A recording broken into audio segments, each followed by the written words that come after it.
അത് പോയി മൊത്തം പോയി തിന്ന്. ഒറ്റണം പോലും താഴെ കളഞ്ഞേക്കല്ലോ. എന്നാ നോക്കുന്നേ? 1000 തവണ ഞാൻ ഈ കാവർക്ക് കഴിവറ മോനോട് ഞാൻ പറഞ്ഞിട്ടുണ്ട്. പഠിപ്പിക്കുന്ന അധ്യാപകരോട് ഒരു വർത്താനം പറയരുത്. ഭാരതീയ സംസ്കാരത്തിന് യോജിക്കാത്ത രീതിയിൽ ഇത് കൂട്ട് വർത്താനം പറഞ്ഞ് വീഡിയോ ഇടുന്നവന്മാരെ കാലവാരി നിലത്തടിക്കണം. ഇങ്ങോട്ട് വാ, ഇങ്ങോട്ട്.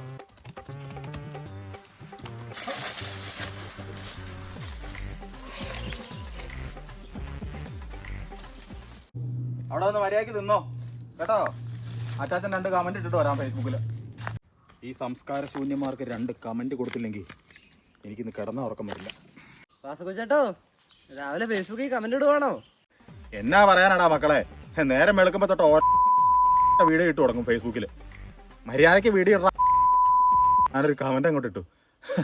ഇനി അവന്മാരുടെ കൊണച്ച വർത്താനം കേൾക്കണ്ടല്ലോ.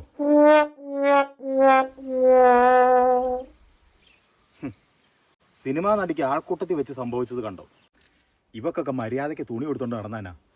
ഭാരതീയ സംസ്കാരത്തിന് ഒട്ടും അനുയോജിക്കാത്ത വസ്ത്രധാരണം. നമ്മുടെ നാട് നശിച്ചു പോയി. നീ വല്ല പണിക്കും പോടാ കഴിവറ മോനെ.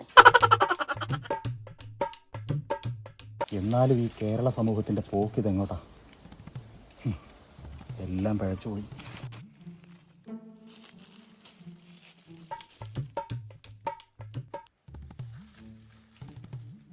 രമണി കുളിക്കാൻ പറ്റുന്ന സമയമാണല്ലോ ഇത്.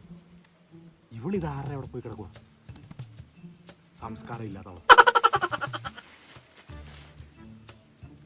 അപ്പുറത്തെ കടവിലോട്ട് പോവാം.